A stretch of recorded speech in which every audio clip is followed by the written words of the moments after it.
بسم اللہ الرحمن الرحیم۔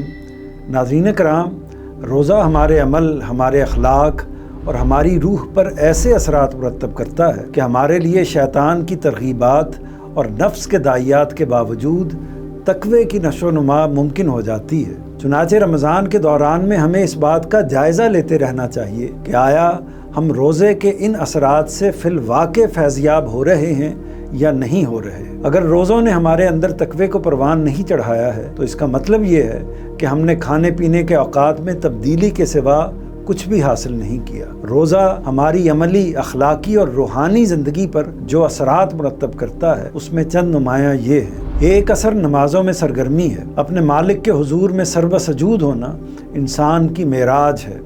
یہ انسان کی طرف سے بندگی رب کا بھرپور اظہار ہے۔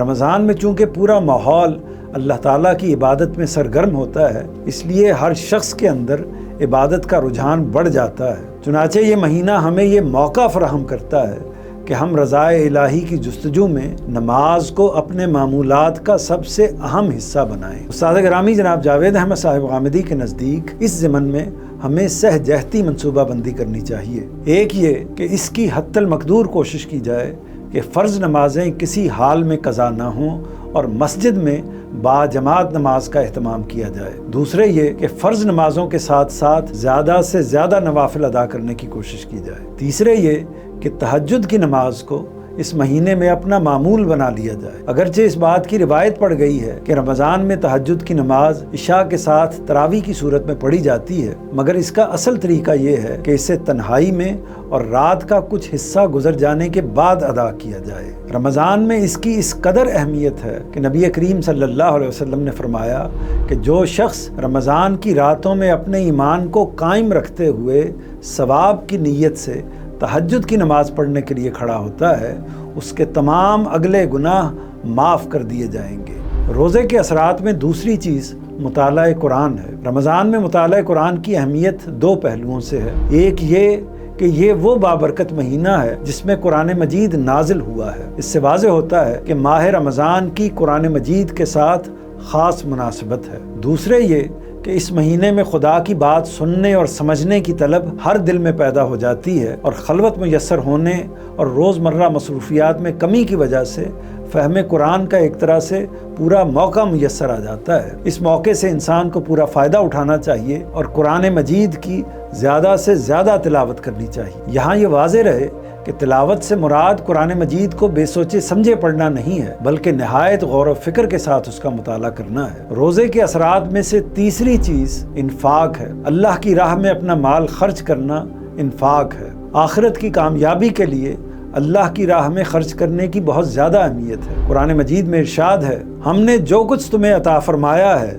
اس میں سے اللہ کی راہ میں خرچ کرو، اس سے پہلے کہ تم میں سے کسی کی موت کا وقت آ جائے، پھر وہ حسرت سے کہے کہ پروردگار تو نے مجھے کچھ اور مہلت کیوں نہ دی کہ میں تیری راہ میں خرچ کرتا اور ایسا کرتا تو آج صالحین کے زمرے میں شمار ہوتا۔ گویا اللہ کی یاد کو قائم رکھنے اور مال و اولاد کے فتنوں سے محفوظ رہنے کا طریقہ یہ ہے کہ اللہ کی راہ میں اس کے دیے ہوئے مال میں سے خرچ کیا جائے۔ رمضان میں اس نیکی کا بھرپور اظہار کرنا چاہیے۔ اس موقع پر اپنے اعزاء پر، اپنے ہمسایوں پر، اپنے ہم وطنوں پر اور ناداروں اور ضرورت مندوں پر جس قدر ممکن ہو اللہ کی راہ میں خرچ کرنا چاہیے۔ رمضان میں نبی کریم صلی اللہ علیہ وسلم کے انفاق کے حوالے سے حضرت ابن عباس رضی اللہ عنہ بیان کرتے ہیں، نبی صلی اللہ علیہ وسلم رمضان میں بہت سخاوت کرتے تھے۔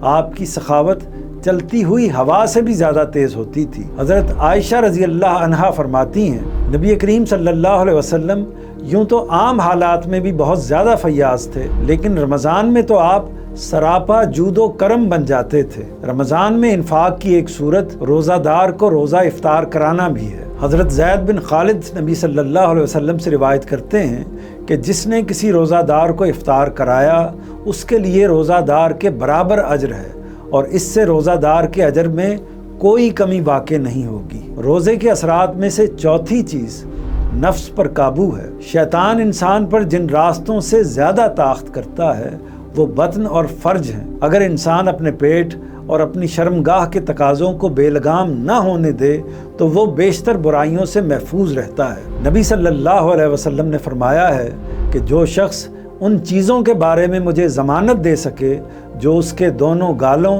اور دونوں ٹانگوں کے درمیان میں ہیں، میں اس کے لیے جنت کا ضامن بنتا ہوں۔ روزے کے دوران میں کھانے پینے پر پابندی ہوتی ہے، فضول گفتگو سے بھی پرہیز ضروری ہوتا ہے۔ اس وجہ سے زبان کے چٹخارے اور اس کی فتنہ انگیزیاں بند ہو جاتی ہیں۔ اسی طرح انسان کی حیوانی ضروریات پر بھی ایک لمبے وقت کے لیے پابندی لگ جاتی ہے، چنانچہ اس دوران میں بے راہ روی سے بچے رہنے کی ایک طرح سے صورت پیدا ہو جاتی ہے۔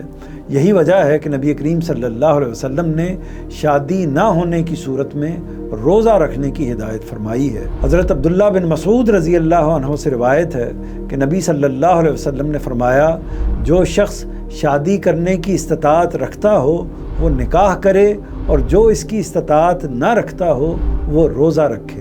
روزے کے اثرات میں سے 5ویں چیز حسن کلام ہے۔ وہی کلام اچھا اور مؤثر ہوتا ہے جو شائستہ ہو، حیا کا آئینہ دار ہو اور جھوٹ سے پاک ہو۔ روزے کا زیادہ وقت کم گوئی اور پروردگار کے ساتھ مناجات میں گزرنا چاہیے، لیکن اگر گفتگو کا موقع آئے تو اسے پاکیزہ اور شائستہ رہنا چاہیے۔ نبی صلی اللہ علیہ وسلم نے روزے کے دوران میں فحش گفتگو کرنے اور جھگڑنے سے منع فرمایا ہے۔ ارشاد ہے، روزہ دار کو چاہیے کہ وہ روزے میں فحش باتیں نہ کرے، نہ بدتمیزی کرے۔ اگر کوئی شخص اس سے جھگڑے تو اس سے کہہ دے کہ میں روزے سے ہوں۔ اسی طرح آپ صلی اللہ علیہ وسلم کا ارشاد ہے کہ جو شخص روزہ رکھ کر جھوٹ بولنا اور جھوٹ پر عمل کرنا نہ چھوڑے تو اللہ تعالیٰ کو اس بات کی کوئی ضرورت نہیں کہ وہ اپنا کھانا پینا چھوڑ دے۔ روزے کے اثرات میں 6ٹھی چیز صبر و برداشت ہے۔ روزے کی حالت میں روزہ دار صبر و برداشت کا پیکر بن جاتا ہے۔ جب اس کے سامنے کھانا آتا ہے تو بھوک کے باوجود وہ اس سے منہ پھیر لیتا ہے۔ جب کوئی اس سے جھگڑتا ہے تو وہ یہ کہہ کر گریز کر لیتا ہے کہ میں روزے سے ہوں۔ اللہ کے حکم کی پیروی میں انسان کے اس صبر و ثبات پر اللہ کی رحمتیں نازل ہوتی ہیں۔ عمارہ بنت کعب بیان کرتی ہیں، نبی صلی اللہ علیہ وسلم ان کے ہاں تشریف لائے تو انہوں نے آپ کے لیے کھانا منگوایا۔ کھانا آیا تو آپ نے فرمایا کہ تم بھی کھاؤ، تو انہوں نے کہا کہ میں روزے سے ہوں۔ اس پر نبی صلی اللہ علیہ وسلم نے فرمایا کہ جس وقت روزہ دار کے پاس کھانا کھایا جائے تو فرشتے اس کے لیے رحمت کی دعا کرتے ہیں یہاں تک کہ وہ کھانے سے فارغ ہو جائے۔ روزے کے اثرات میں 7ویں چیز اللہ تعالیٰ سے تعلق ہے۔ روح انسانی کی فطرت رجوع الی اللہ ہے، مگر نفس کی خواہشات اور شہوات اس کی اس فطرت کو مجروح کرتی رہتی ہیں۔ روزہ نفس کے میلانات پر پابندی عائد کر کے روح کو اس کے فطری رجحان کے مطابق پروان چڑھانے میں مدد دیتا ہے۔ اس کا نتیجہ یہ نکلتا ہے کہ بندہ دنیا سے کٹ کر اللہ کی رضا جوئی کے لیے سرگرم عمل ہو جاتا ہے۔